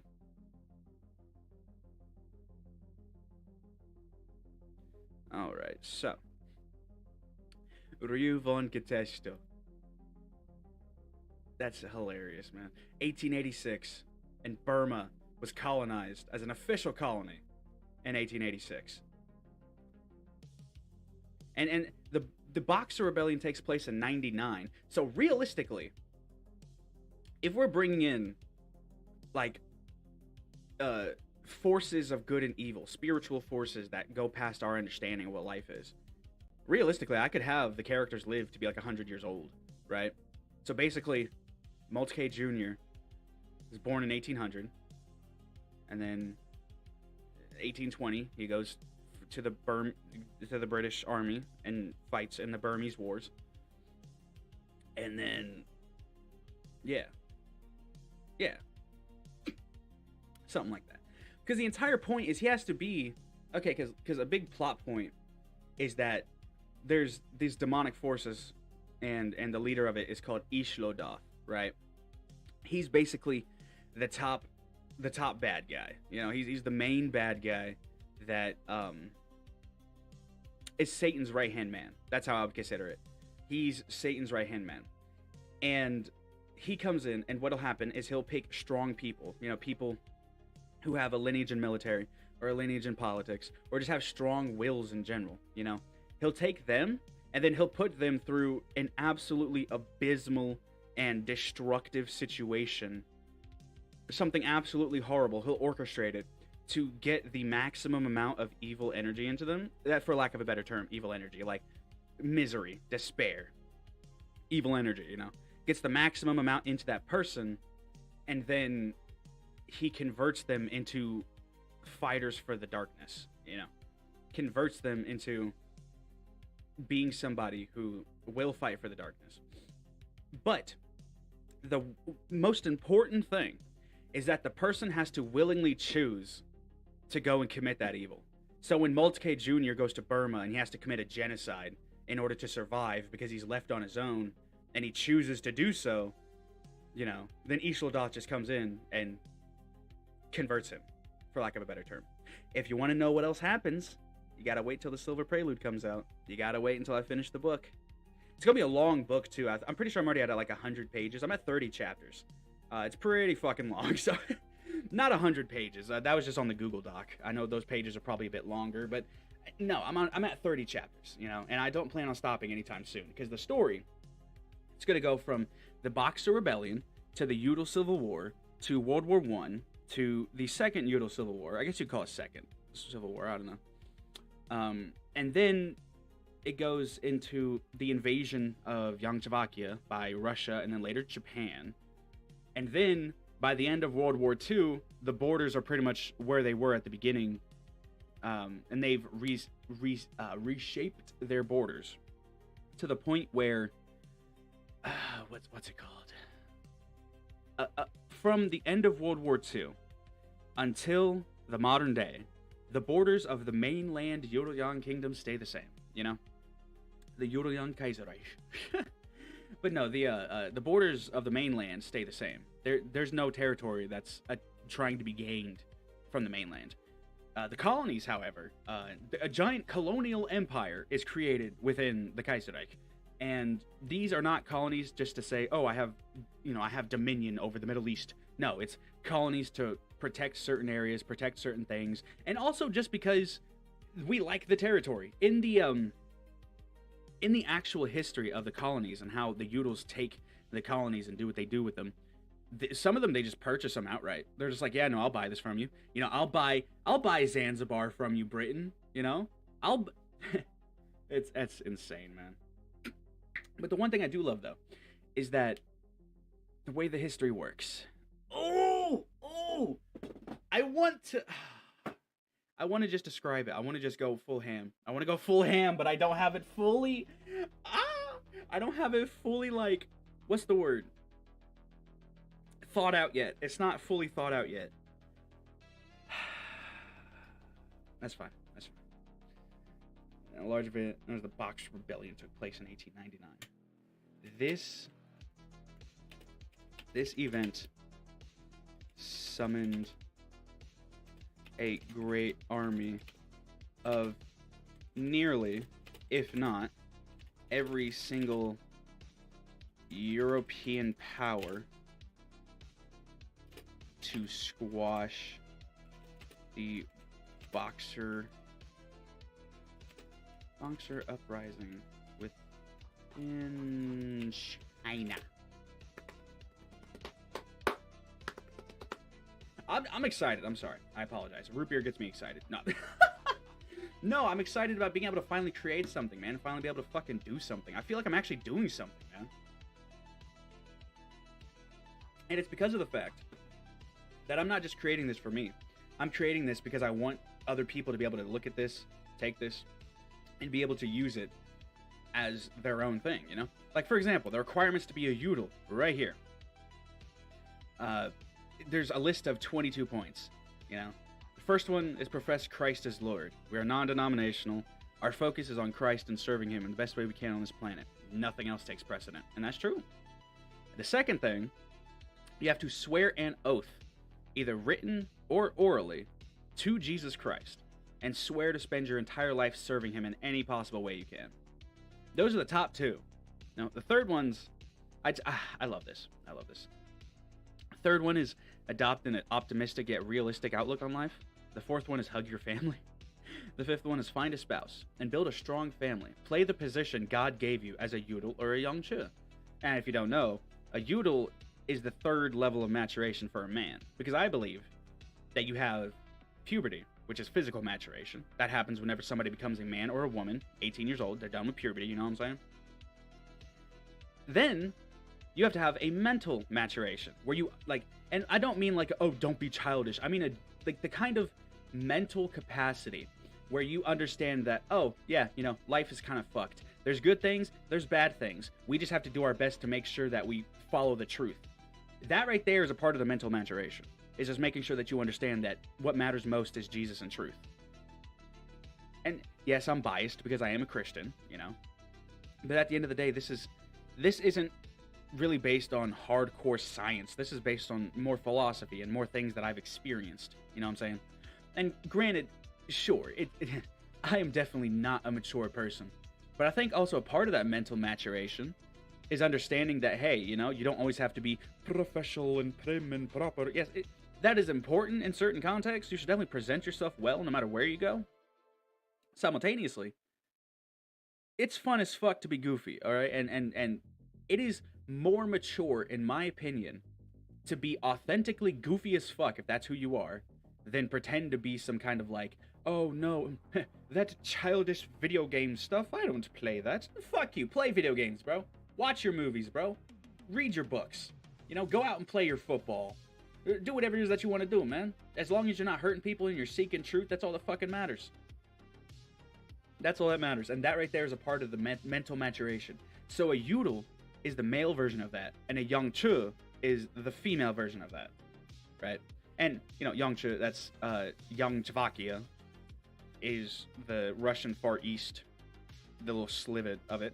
I'll show you the map here. I've shown this earlier, but here it's important, right? Oh, no, we're gonna go to the unification map. Why not? Here we go.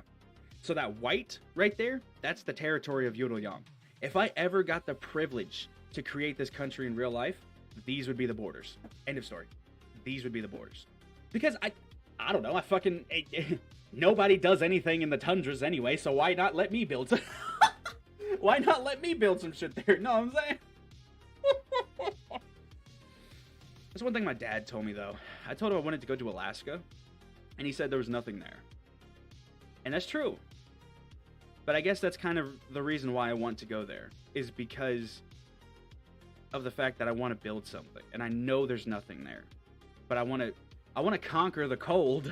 I love the cold with a passion, and I understand it's very dangerous. It's like the deep oceans, okay? You shouldn't fuck with it if you don't understand what you're doing.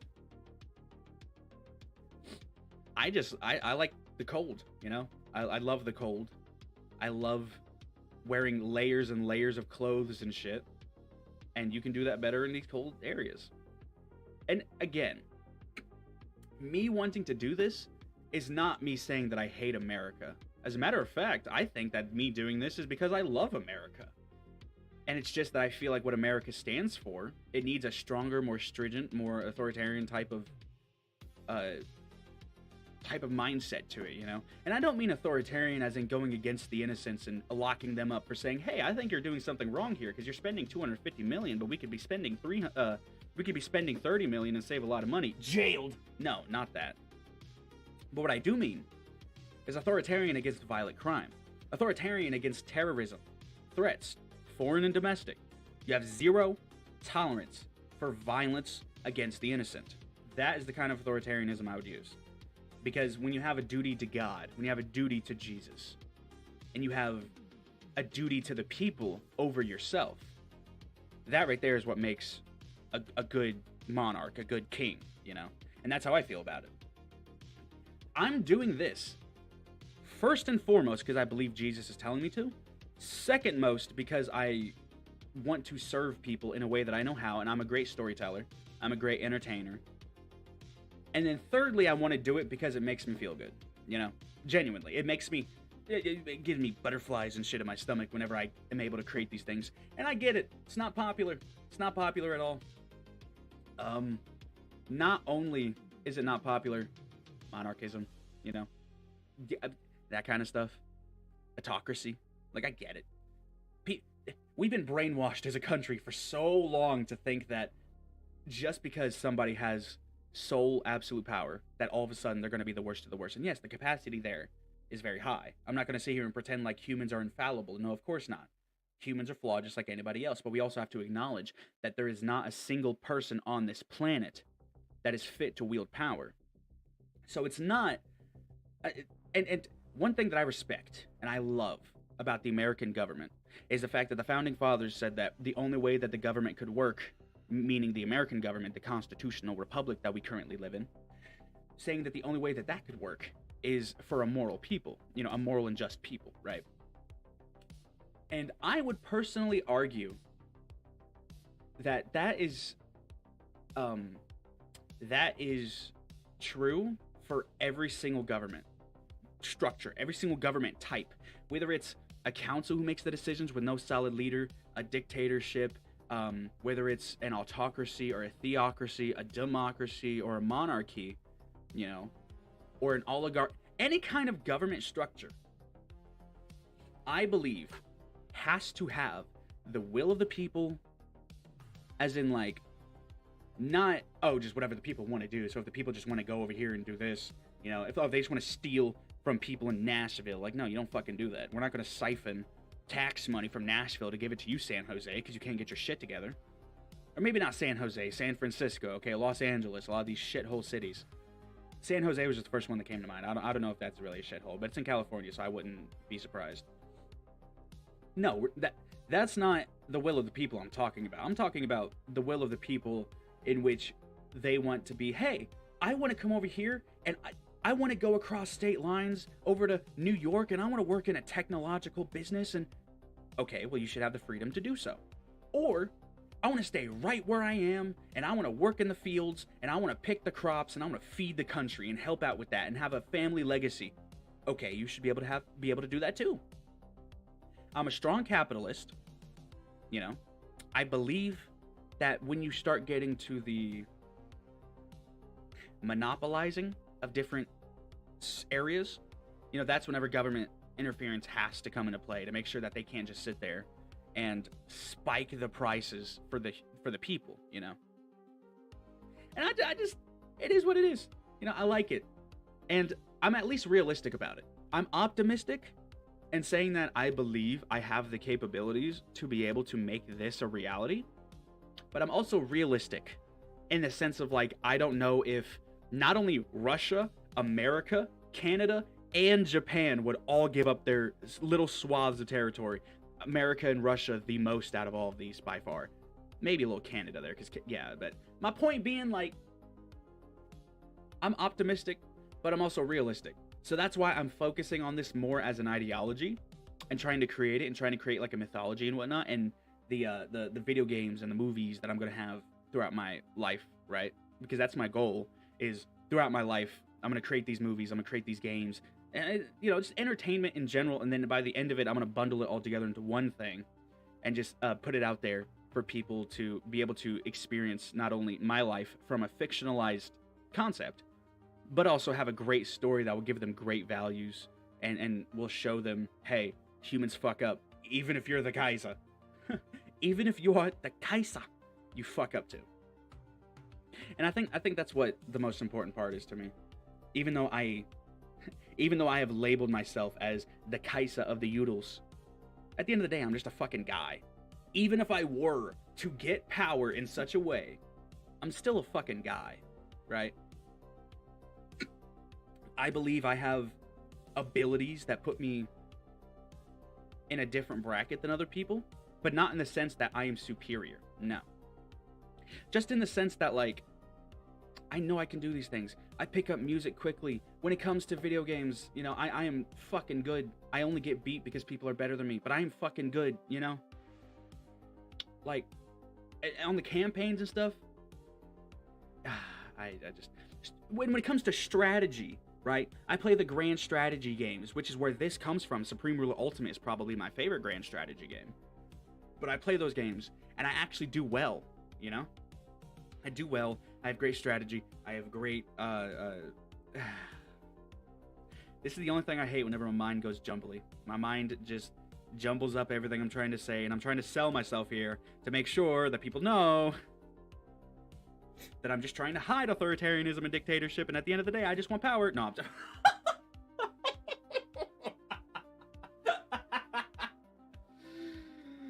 No. No, I don't want to be a dictator, man. That shit's not fun, you know? Granted, I'd absolutely love to be a monarch someday, but to me, there's a difference. A dictator is, you do what I say or you're gonna die or be exiled.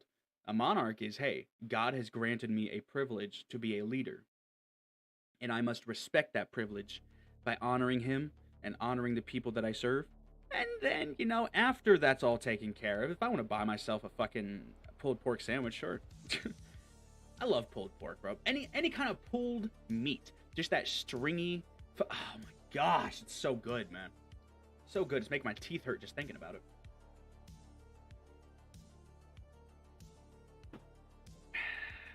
Sehr gut. I appreciate y'all hanging out with me. I'm gonna be here for a while, just maybe like another half hour or so. I don't know honestly how long I've been streaming. Well, you know what? Actually, it might be perfect. It might be the perfect time to quit because we're hitting about the 2-hour mark. I want to kind of bring it down to about 2 hours. You know, I'm not trying to overload the do, you know, infinite amount of streams, but I'm trying to be consistent, and I'm trying to make sure that people know that I'm here. I have crazy ass ideas, and yet I am crazy enough to try to implement them if the people who follow me want them implemented. Because that's all I'm saying. At the end of the day, I understand. That's why I care so much about the will of the people, right? Because to me, the will of the people isn't just a phrase or a buzzword, you know? People, and I say this with all due respect, and I'm not trying to sit here and dehumanize anybody. What I am trying to say is that people are probably the greatest resource that is available, and not to be exploited, you know? It's not a resource to be just used like, you know, a tissue. No. Humans are more so a resource like coal, gold, you know? I would say humans are the equivalent if you took the functionality of gold and the value that we see, no, the functionality of coal, my bad, and the value we see in gold. If you put those two together, I see that as human, right? And not in the sense of like, oh, once humans are done, you throw them away. No, like, coal is required for modern civilization to work at this current moment in time. Humans are required for modern civilization to work at this current moment in time, and probably for the rest of life, hopefully for the rest of eternity. Because humans are what make Earth. Humans are the greatest part of all of this, you know? And then gold, you know, we find value in that. Let me see, hang on. I need to look this up, because I was literally in a, I don't know if it was a debate. Yeah, so, why is gold valuable? I don't know the exact reason of this. Let's see.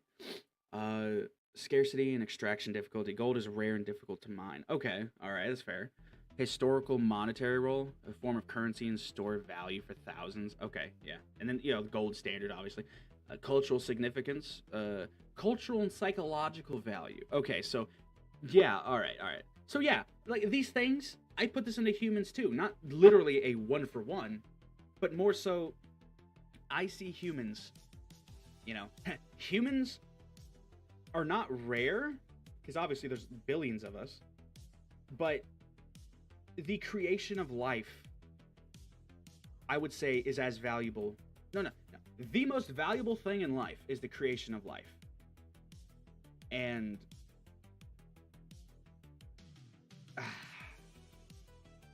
I don't know how to phrase it. Man.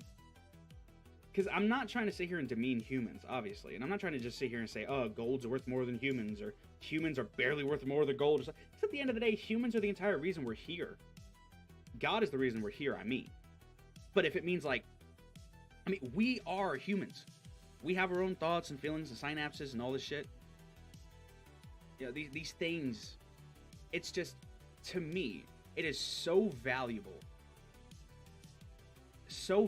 humanity, that if it meant, okay, this might be extreme here, but I stand by this. Until the day I die, I will fucking stand by this. If it meant that I was the leader of a country, right? And the only way for the country to succeed and for the people to be prosperous and not, what do you call it, like struggling and poor, you know, in abject poverty, for them to be able to take care of themselves and for my nation to succeed, if it meant I had to order my own execution, I would do it in a heartbeat. I would do it immediately if it meant that the people that I serve, and it meant that the nation that I've created, that I want to create, the nation that I want people to be able to come to, if it meant that all of that could live on and I had to order my own execution, I would. I would in a fucking heartbeat. Because to me, obviously I want to take care of myself, right? And if there's a situation in which we can have that and I not die, I would prefer that. But if the only way is to either order my own execution or live as some kind of tyrant who wants to siphon off of his people, I would order my execution in a heartbeat. Because to me, living as a tyrant and being a dictator and subjugating your people, there is no value in that. There is no good to be had from that. It is inherently anti-God. It is inherently anti-Christian, anti-Udal. And for the most important part, right,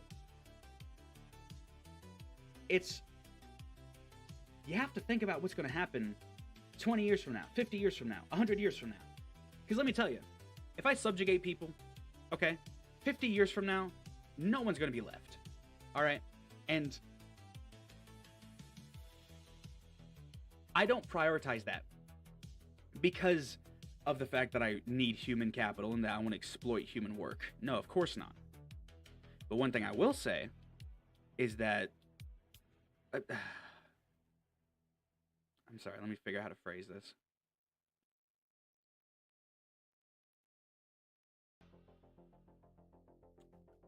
All right, look, well, basically, the point I was trying to make, because I've lost my train of thought, the point I was trying to make is humans are inherently valuable because God created us, and any kind of subjugation of humans, any kind of treating as other, simply, even Yasurots,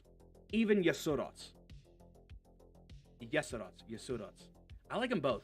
I like, pronounce it however you want, but Yasurots or Yasurots. I like Yasurots more, I think. But even Yasurots, right? Even people who aren't Yodels, they still don't deserve to be treated as less than unless they're trying to hurt the innocent. That right there is where I draw the bases on violence, right? It's not, do you disagree ideologically? And of course I gatekeep the ideology of feudalism because I'm not trying to have it be invaded by these people who want to sit here and institute their own kind of shit that is inherently toxic, like Islam, like communism or leftism, that inherently is anti-Christ, anti-God. No, I'm not down for that. And even then, people are still valuable. A converted Yasurat is infinitely more valuable than a Yasurat as an enemy or dead. That's all I'll say, man. I appreciate you listening to my psychosis. to my psychotic ranting. I know that this is some insane shit. I'm not trying to sit here and say that I have every single answer, that I am the best of the best. But I know I have some answers. And I know I am good at a lot of shit. So, me personally, the only thing that I want to do is to be able to take as many people as possible. And put them within the umbrella of feudalism. So we can all have a safe and connected way to worship Jesus, you know? And granted, we already have that. I guess I just want another alternative.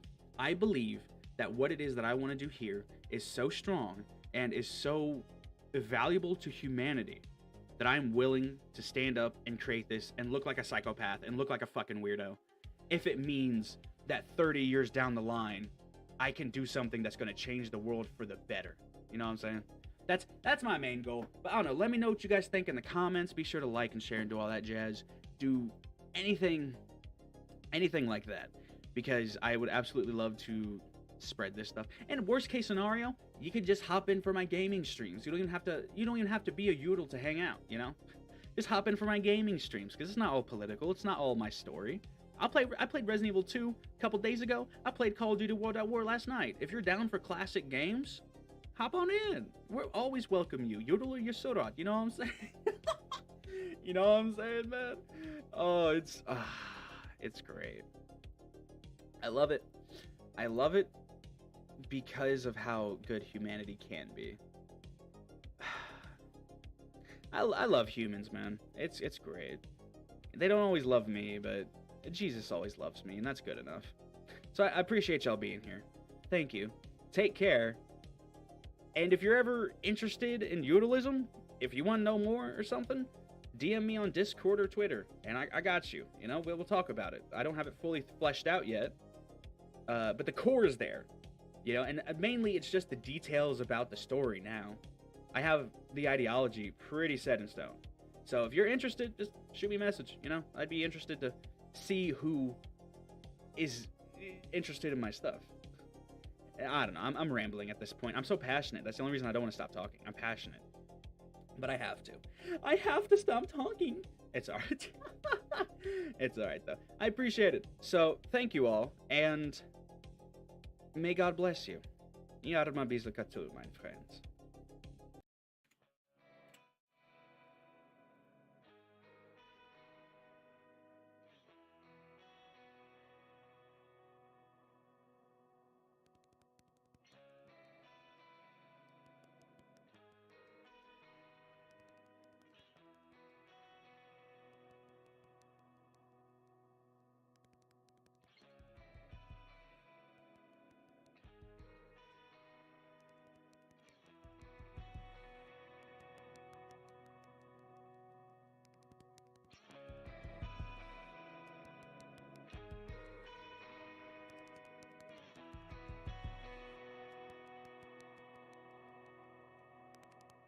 Time has had its way with me.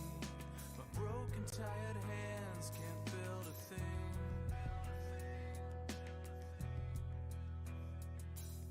The wires that have held me still, embedded now in flesh, define my will. The idol of my days is one. The empty I have fed has made me numb. Despite what you will find in me, the failures of my past still swell beneath.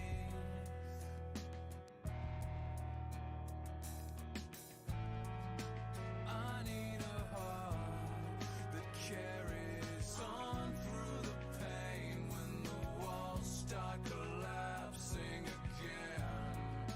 Give me a soul that never ceases to follow, despite the infection within.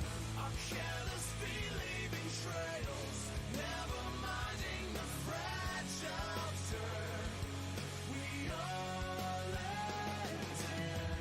Our careless believing trails, never minding the fragile turn we all end in.